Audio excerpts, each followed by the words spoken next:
Gum ഗണപതയേ നമഃ. ഓം ശ്രീ സരസ്വത്യൈ നമഃ. ഓം ശ്രീ സദ്ഗുരുഭ്യോ നമഃ.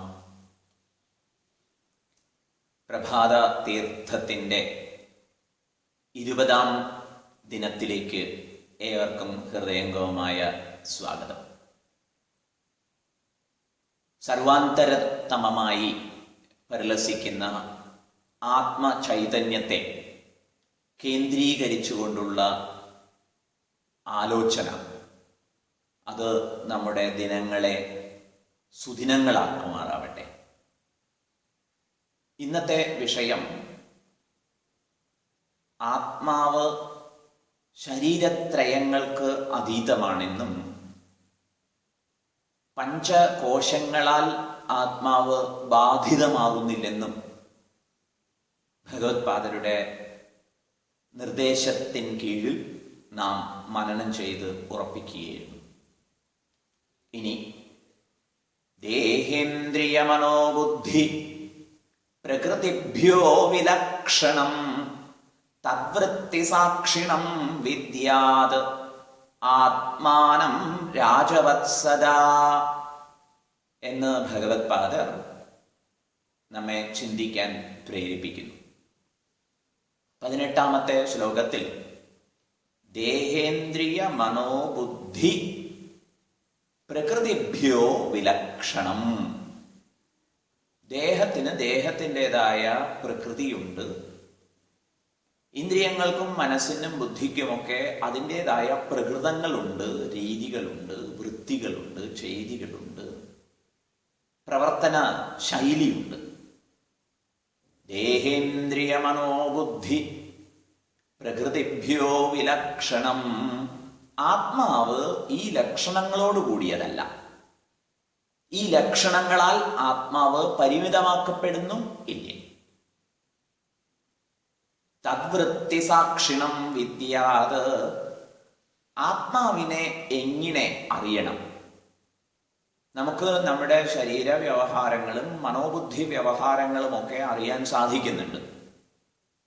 ഈ വൃത്തികൾ, ഈ ശരീരാദികളുടെ പ്രകൃതികളിൽ നിന്ന് വ്യത്യസ്തനാണ്, വിലക്ഷണനാണ് ആത്മാവ് എന്ന സൂചനയുമുണ്ട്. ഇതൊക്കെ അറിയാൻ കഴിയുന്ന സാക്ഷിയാണ് ആത്മാവ്.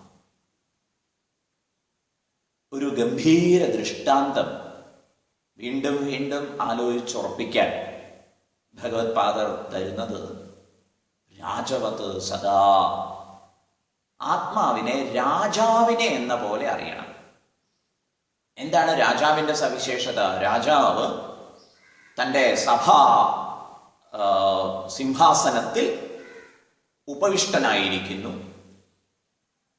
പല കാര്യങ്ങളും അദ്ദേഹത്തിൻ്റെ അധ്യക്ഷതയിൽ, സാക്ഷിത്വത്തിൽ നടക്കുന്നു.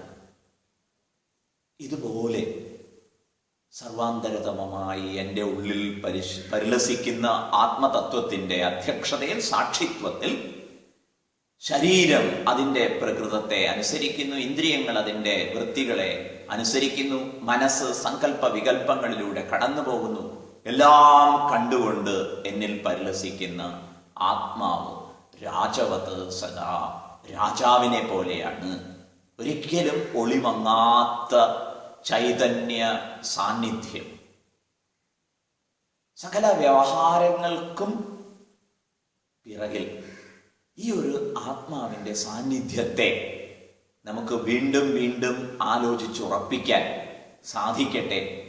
അത് വൃത്തികൾ സമ്മാനിക്കുന്ന പരിമിതികളിൽ നിന്നും, സങ്കടങ്ങളിൽ നിന്നും, സന്തോഷങ്ങളിൽ നിന്നും ഒക്കെ നമ്മെ മോചിതമാക്കും. അതുകൊണ്ട് സകല വൃത്തികൾക്കും പ്രവൃത്തികൾക്കും, അതുപോലെ തന്നെ മനോബുദ്ധികളുടെ കാര്യത്തിലാവുമ്പോൾ ചിന്തകൾക്കും സങ്കല്പങ്ങൾക്കും ഒക്കെ അപ്പുറത്ത് ആത്മാവിനെ സാക്ഷി എന്ന നിലയിൽ തിരിച്ചറിയാം.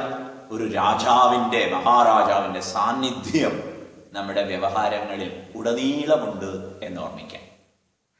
ദേഹേന്ദ്രിയ മനോബുദ്ധി പ്രകൃതിഭ്യോ വിലക്ഷണം തദ്വൃത്തി സാക്ഷിണം വിദ്യാത് ആത്മാനം രാജവത്സദാ.